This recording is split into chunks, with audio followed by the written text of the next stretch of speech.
ಮಾಘ ಶುದ್ಧ ಹುಣ್ಣಿಮೆಯಂದು ಕಾವೇರಿ ನದಿಯಲ್ಲಿ ಸ್ನಾನ ಮಾಡಿ ತದನಂತರದಲ್ಲಿ ಶ್ರೀ ನಿಮಿಷಾಂಬ ದೇವಿಯ ದರ್ಶನ ಪಡ್ಕೊಂಡ್ರೆ ಎಲ್ಲ ಇಷ್ಟಾರ್ಥಗಳು ನೆರವೇರಿಸಲಾಗುತ್ತೆ ಅನ್ನುವಂಥ ನಂಬಿಕೆ ಜನರಲ್ಲಿದೆ.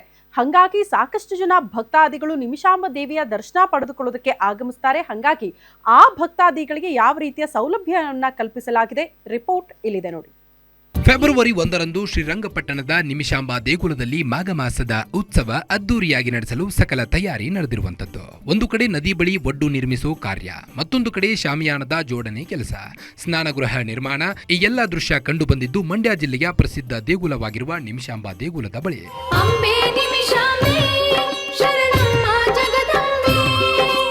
ಇದೇ 1ರಂದು ನಿಮಿಷಾಂಬ ದೇಗುಲದ ಬಳಿ ಮಾಘ ಮಾಸದ ಉತ್ಸವ ನಡೆಯಲಿದ್ದು, ರಾಜ್ಯ ಮತ್ತು ಹೊರ ರಾಜ್ಯದಿಂದ ಇಲ್ಲಿಗೆ ಲಕ್ಷಾಂತರ ಸಂಖ್ಯೆಯ ಭಕ್ತರು ಆಗಮಿಸಿ ಕಾವೇರಿ ನದಿಯಲ್ಲಿ ಮಾಘ ಸ್ನಾನ ಮಾಡಲಿದ್ದಾರೆ. ಇದಕ್ಕಾಗಿ ದೇಗುಲದ ಬಳಿ ಬರದ ಸಿದ್ಧತೆ ಕಾರ್ಯಗಳು ನಡೆಯುತ್ತಿವೆ. ಹೀಗಾಗಿ ಭಕ್ತರಿಗೆ ಯಾವುದೇ ತೊಂದರೆಯಾಗದಂತೆ ದೇವಾಲಯ ಬಳಿ ನೀರು, ಪ್ರಸಾದ, ಭದ್ರತೆ, ಪಾರ್ಕಿಂಗ್, ಶೌಚಾಲಯ ಸೇರಿ ಅಗತ್ಯ ಮೂಲಭೂತ ಸೌಕರ್ಯ ಒದಗಿಸಲು ದೇಗುಲದ ವ್ಯವಸ್ಥಾಪನಾ ಮಂಡಳಿ ಅಗತ್ಯ ಸೌಕರ್ಯ ಕಲ್ಪಿಸಲು ಮುಂದಾಗಿದೆ. ಸುಮಾರು 80,000ದಿಂದ 1 ಲಕ್ಷ ಜನ ಭಕ್ತಾದಿಗಳು ಸೇರುವಂಥ ನಿರೀಕ್ಷೆ ಐತೆ. ಅವ್ರಿಗೆ ಪ್ರಥಮವಾಗಿ ಮೂಲಭೂತ ಸೌಕರ್ಯವಾಗಿ ಟಾಯ್ಲೆಟ್ಗಳ ವ್ಯವಸ್ಥೆ ಮಾಡಿದ್ದೀವಿ. ಸುಮಾರು 15 ಟಾಯ್ಲೆಟ್ಗಳು, ಎಲ್ಲ ಕೆಮಿಕಲ್ ಟಾಯ್ಲೆಟ್ಸು.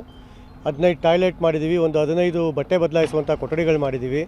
ಮತ್ತು ಬೆಂಗಳೂರಿನ ಸಾಯಿ ಅನ್ನಪೂರ್ಣೇಶ್ವರಿ ಟ್ರಸ್ಟ್ ಅವರು ಎಲ್ಲರಿಗೂ ಬೆಳಗಿನ ಉಪಹಾರ, ಮಧ್ಯಾಹ್ನದ ಊಟದ ವ್ಯವಸ್ಥೆ ಅವರು ವೈಯಕ್ತಿಕವಾಗಿ ಮಾಡಿದ್ದಾರೆ. ಅವರ ಒಂದು ದಾನದ ರೂಪದಲ್ಲಿ ಮಾಡ್ತಾ ಇದ್ದಾರೆ.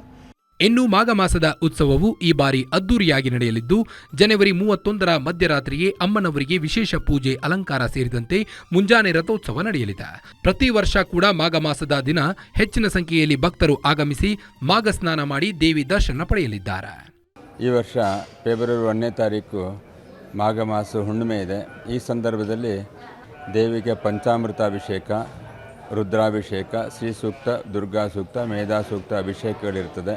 ಎಲ್ಲ ದೇವರಿಗೆ ಅಭಿಷೇಕ ಆದ ನಂತರ, ಮಹಾಭಿಷೇಕ ಆದ ನಂತರ ಸಾರ್ವಜನಿಕರಿಗೆ ಅಲಂಕಾರ ಆಗುತ್ತೆ. ಅಲಂಕಾರ ಆದ ನಂತರ ಸಾರ್ವಜನಿಕರಿಗೆ 3 ಗಂಟೆಯಿಂದ ದರ್ಶನಕ್ಕೆ ಅವಕಾಶ ಮಾಡಿಕೊಡ್ಬೇಕು ಅಂತ ನಮ್ಮ ದೇವಸ್ಥಾನದ ಕಮಿಟಿ ತೀರ್ಮಾನ ಮಾಡಿದೆ.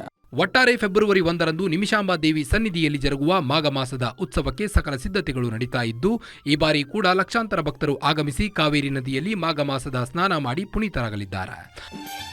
Raghavendra Ganjam, guarantee news, Mandya.